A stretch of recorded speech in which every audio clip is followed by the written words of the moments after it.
Hey, thanks for joining me. Man, when I found this one in all my boxes, took me back. I seem to remember, I think I was in seventh grade when this thing come out. And just something about this cover and this like gross looking pus monster, this creature. I remember I don't remember why I bought this book. Because I'm like most people, like I like the Hulk. The Hulk is cool, even if I didn't read his books on the regular. The Hulk in general is one of those classic characters that just works. And for some reason, I bought this issue, Lifeform. It's an annual.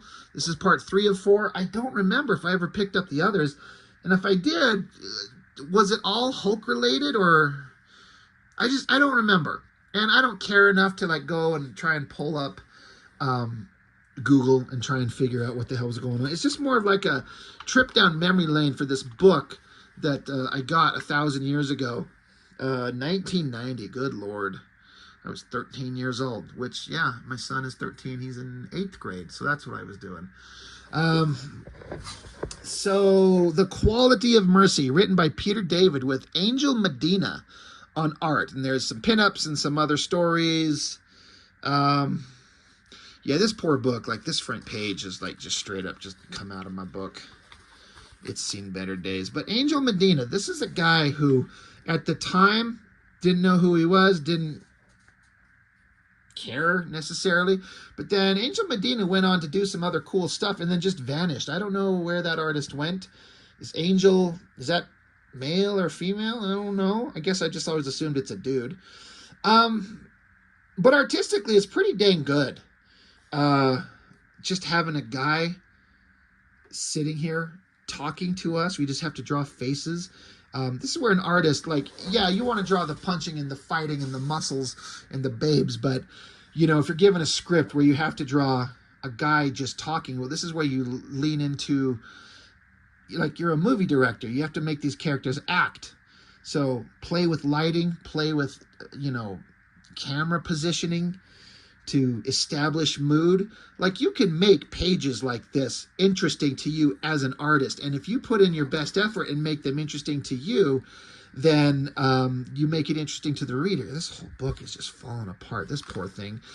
But yeah, this is the Gray Hulk era. I don't know how much longer, it wasn't too much longer, because this is written by Peter David, and he was basically in charge of the Hulk for, 10 years or something? Eventually he'd turn into the smart green Hulk, but this is Gray Hulk, angry. Great shots, great faces, great balled up fist. I like the energy of this shot of him slamming down on the ground. That looks really good. Angel Medina was really talented. I don't know what his earliest work was, but this was the earliest thing I'd ever seen. I like this shot of the Hulk coming at the tanks and just getting blasted, just punching them out of the way. All really good stuff. And I gotta say, some people, all right, I say some people. I always thought that Peter David, rest in peace, he died a couple of months ago as of this recording. I always thought he was revered as a quality writer, first-rate writer. And it wasn't until I was watching a couple years ago, there was the Cartoonist Kayfabe channel, and they didn't seem to have much respect for Peter David as a writer. They kind of dismissed his work. And I was actually kind of surprised. I'm not really sure why. I just don't know if they didn't read much Peter David stuff. But there's never been anything I've read from Peter David that I didn't find some enjoyment out of. Like, he throws in interesting situations. He throws in kind of humorous stuff. I liked him. I wasn't like I wasn't like, anything he does, I'm going to get. But anything of his I did like. I like this scene. Hulk shows up and trashes these things. And Hulk's telling off like the commander of the group here. And this soldier guy, because Hulk's mad, he's like, I just want to be left alone. And these military guys are there. And so Hulk just showed up and started trashing him. So they started shooting back. And Hulk's, telling off this guy. He's like, I just want to be left alone from, and I don't want to be chased by brainless army jerks. And so the guy here, he's like, shut your trap. The only brainless jerk around here is you. We weren't looking for you. We didn't even know you were here. We're just on night maneuvers. Your unprovoked tantrum wiped out my platoon. And so the soldier like throws his hat on the ground at the feet of the Hulk. He's just pissed. He says, do you have any idea how this is going to look on my record? Do you? And so this human guy socks Hulk right in the face. Pow. And of course, if you know, punching the Hulk is like punching, like me and you, human guy, punching a cement concrete wall.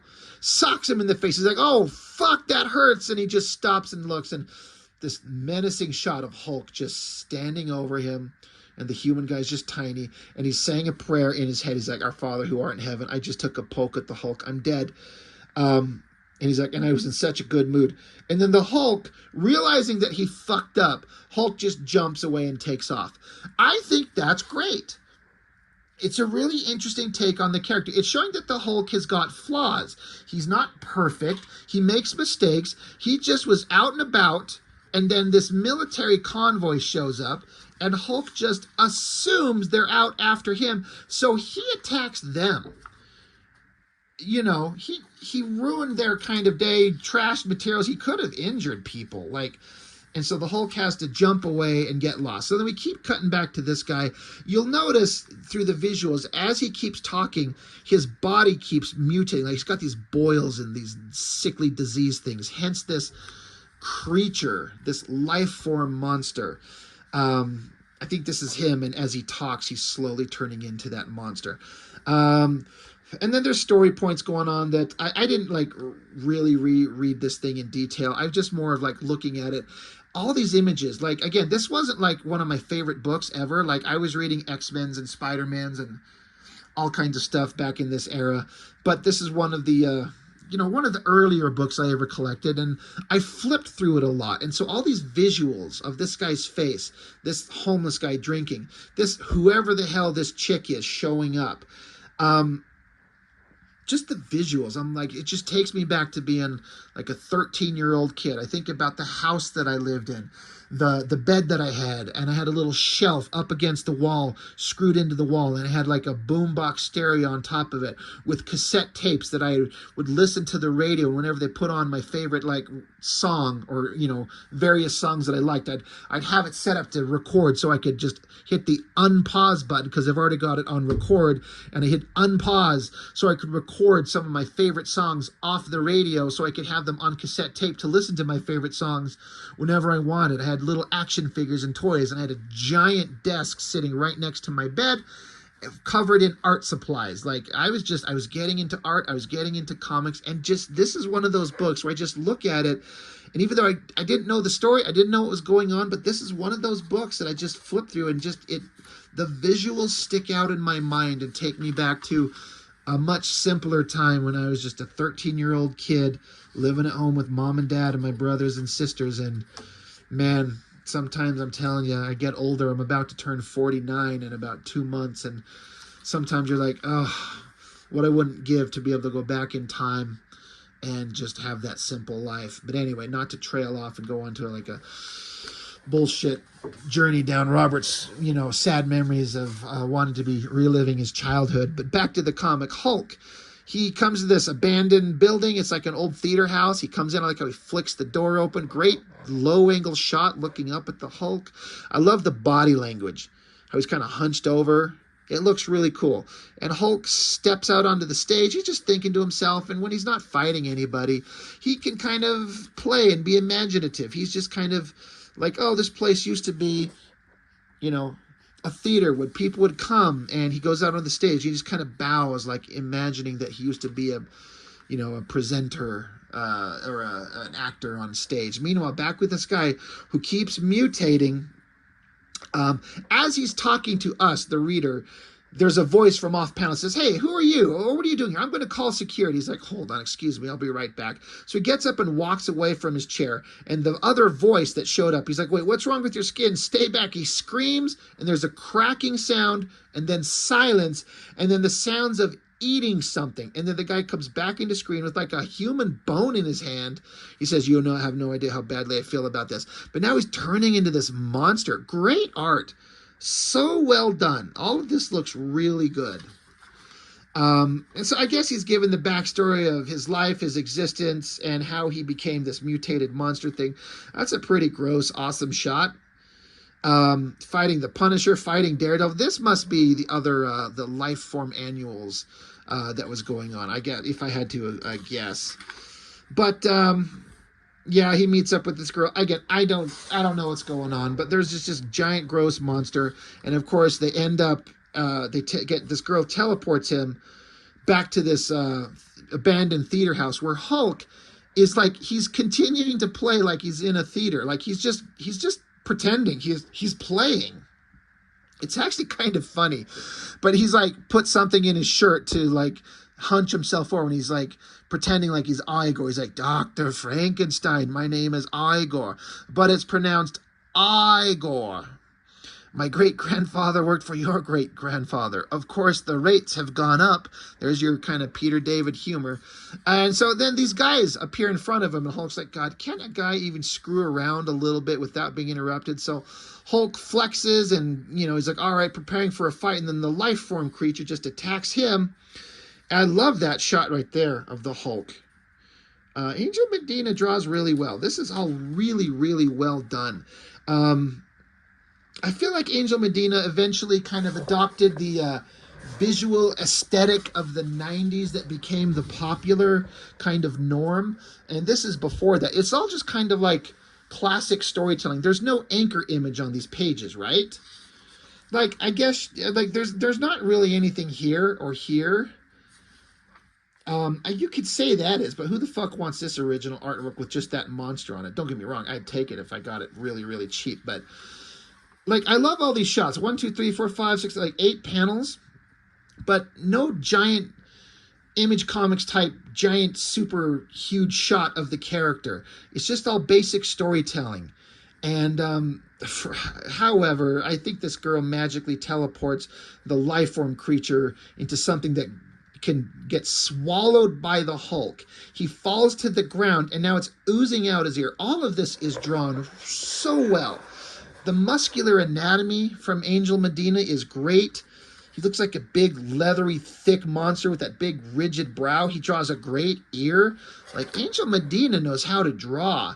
And then I don't know why he's in the Hulk, but then we're back to another scene. Like I said, I didn't really exactly reread this. The monster, the way he mutates into these things.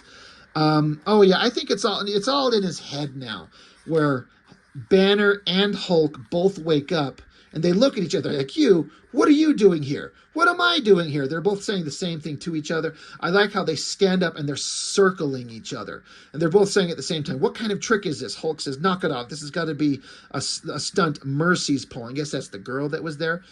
And Banner says, yeah, of course, she must have formed herself into a duplicate of you.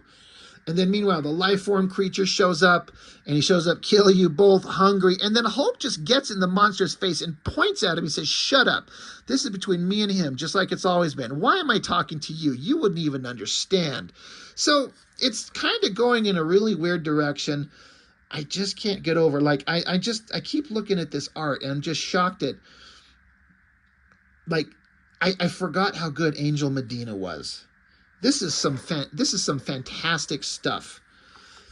Again, no, like, I know I'm just repeating myself, but there's no, like, Image Comics anchor image bullshit. It's just clear storytelling.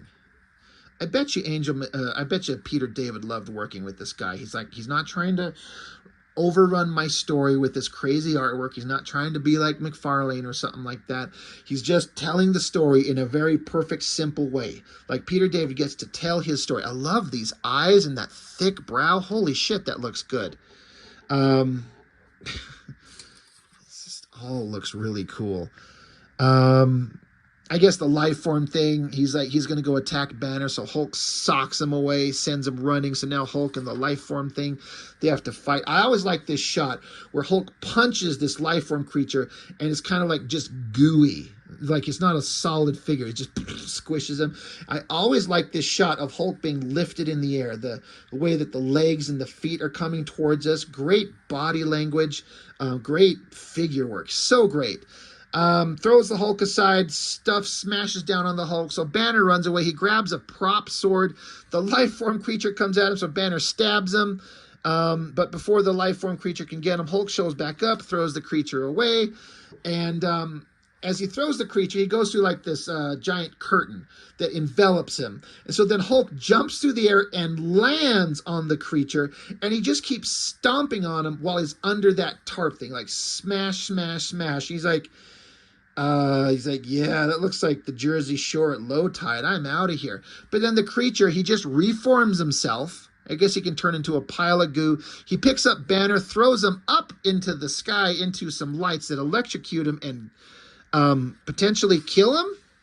Hulk catches Banner and says, you killed him. You killed him. Who do you think you are? So they keep fighting, and the electrical kind of shorting, the lights zapping Banner caught things on fire. So now there's flames. Hulk throws the monster into the flames. That is really well drawn, that creature on fire.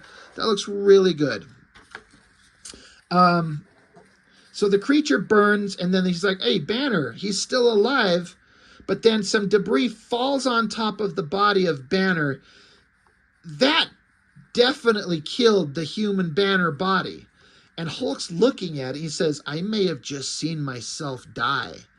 So Hulk, now that there's nothing to do for Banner, he jumps through the roof because, again, the building is burning. I like this shot of Hulk sitting in the distance, and this building is just on fire. And he says, if that was Mercy disguised as Banner, then no big deal. But if that really was Banner, and I'm just a Mercy-made double with Hulk's memories, then the Hulk really is dead. But not only that, but I'll die twice, and once with Banner's death, and again when Mercy changes back and the Hulk's memories vanish. All I can do is wait until sunup to see if I turn back to Banner. So this girl, whoever this Mercy chick is, she says, oh, I think I'll have mercy on you and not make you wait. I was just trying to help. So I shaped myself into a double of Banner so you three guys could talk. So Hulk says, you put me through that in some useless attempt to help that walking jello mold? She says, don't you believe in perseverance in the face of a hopeless cause? He says, no, if it's hopeless, what's the point? And she says, if Bruce Banner believed that, Hulk, you wouldn't be here. He'd have killed you both a long time ago. So, who's the wimp? And then that's right, she teleports away, the sun comes up, and Hulk turns back into Bruce Banner. I kind of forgot that this is like Hulk at night, Banner by day kind of thing. So there's an interesting kind of, Peter David has a point to the story. He's like, there's no, you have to fight even in the face of a hopeless cause. And the Hulk's like, if it's hopeless, what's the point of fighting? If you're not going to win, why fight? And she points out that if that was true, then Banner would have killed you both. So maybe he's stronger than you give him credit for. So I like that. And then the monster, he's still alive. He goes off to do other things in probably the final issue of the Lifeform storyline. You get this Mark Texera or Teixeira, however you say his name, Tex, with the inks by Calendario. That is some super buff Hulk. It's not my favorite version, in as much as Hulk shouldn't have a tiny tapered waist. Like, I get that we're drawing him we're using bodybuilders and musculature as like a point of reference, but the way that Angel Medina has been drawing the Hulk here, I'm trying to find like a really good example where he's just a giant, thick monstrosity. That's when he kind of looks the best. But giving the Hulk this bodybuilder, tiny tapered waist, I get it. We're drawing like the strongest character there is. He's all about muscle. So, this could be a picture of Schwarzenegger for all we fucking know, slightly enhanced. The face looks great. But Hulk shouldn't have a little tiny waist. He needs to be a thicker kind of monster. There's a She-Hulk story written by Bill Mumy, M-U-M-Y, penciler Chris Wozniak, and inker Tim Zahn. I've heard of that inker, but not of the others. That's a pretty good shot of the girl, of She-Hulk. Like, she looks good there. Little borders on weird. But she's just underwater enjoying, getting away. And then all the little fish are running off. There's a giant fucking shark. And it bites down on her. But of course she's She-Hulk, so it just breaks its own teeth. So she slugs it. But the point of the story is that because it scared her, she expelled her breath. And so she's like, that's stupid. I can't breathe. She's like, I expelled my air. So she punches the shark. And now she has to get out of there. One thing with She-Hulk is like she's super fit, super hot body, so she's always drawn really attractive. That shot of her right there when the shark's biting her, that's a pretty good shot. I think that looks really good. But she has to get out of there fast, fast, fast. So she has to like super speed to the surface. She says it's a long way up to the surface. I'm blacking out. So she has to like zing herself fast to the surface. She makes it. Great body language by this artist, like with her swimming. Like that would be tricky to do, I think. And then drawing a beautiful female figure with lots of muscle. It's a trick. I like the shot of her coming out of the water. I like the shot of her face and her wet hair. I especially like this shot where she like flops down on her towel on the beach and her wet hair sprawling out. Like it's like she just lays down and her hair just splatters out in front of her. Like it works really well. I always thought, even as a kid, I'm like, visually, that's a great way to kind of represent that idea. And of course, the She-Hulk stories are always funny. She's always a funny fourth wall breaking character. Whatever the hell all the rest of this is, she goes on some adventure. She's back underwater. That's well drawn. I mean, it's all pretty well drawn, but I'm not like super blown away. I like this page where she's underwater. It's dark. There's a ship. The way you have to draw, it's dark, and the only light she has is this thing that she's carrying with her. She's digging up something from this boat. This dude's beating his ex-wife or his wife or whatever the hell's going on. I don't know. Anyway, it's a silly She-Hulk story. Good times. And then there's like the Hulk's best brawls. He's fighting Leonard Samson. He's fighting Namor. He's fighting Wolverine, the Rhino, the Absorbing Man, Juggernaut, the Madman. I don't know who that is. That's news to me, and they put him like way high on the list. Thor, the Abomination, Ben Grimm. It's funny how it starts out with him as Bruce Banner, but then as he goes through this, the nighttime has come along. Now he's turned into the Hulk. And he's like, you know what? I'm going to go scare up one of these losers. I want to punch somebody. And then there's another story. Alan Grant, pencils Dan Reed, inks Jeff Albrecht. I have to say, after the Angel Medina pages, this is all certainly fine, but it just doesn't hold a candle to it. Like, it's okay, but I don't love it a fraction as much as Angel Medina's artwork. This is all fine, but I'm not super excited about it. So I'm just going to skip by that. We're basically done. So, Lifeform Annual, The Incredible Hulk. I'm kind of surprised at how much nostalgia there is in there for me. Like I was saying, I was starting to draw my own comics and my own stories, and man, was I terrible. But we're all terrible when we start. And I got started late in life. Every other comic artist that I know, whether it's friends or acquaintances I make online or professionals that I read about, everyone talks about how they were drawing since they were a way little kid, all the time. And I wasn't. It was when I started reading comics in, like, I'm going to say 89, 90, and round about the time when Jim Lee took over X-Men is when I started drawing. So I was just a very early teenager, 12 or 13 at the most, when I started drawing, and I suddenly discovered that I could draw. I didn't know I could draw, but most everyone knows that they can when they're way young, but I was never anybody who could draw. But I discovered that I kind of can, and so I started drawing my own characters, and so books like this I'd get, and even if I didn't know the characters or the story, the art, I would just pay attention to it. I was more impressed with this stuff than I realized. I look at it now, and there's so many things that I see that stuck with me, that I didn't really realize had. So, this poor book, it's just falling apart. Comics, it's a shame that they're not as popular as they used to be. I wish that my boys were interested in this type of stuff, because it's this window into storytelling and adventure. I mean, I'd be happy if they don't have to read comics, but I'd like it if my kids were interested in like any kind of novels or books. But so far they're not. They haven't shown any kind of interest in that. They do like to draw. My youngest one seems to be more interested in drawing consistently than his older brother, but occasionally they both will. But I just, I want my kids to experience the same kind of joy and fun that I had with comics, because there's so much out there. It's basically an endless supply of stories of every type of thing that you could possibly want. You could find in comics. Go look at Marvel, DC, Image, Dark Horse, anything. The independent titles. Look at crowdfunders. There's just stuff everywhere.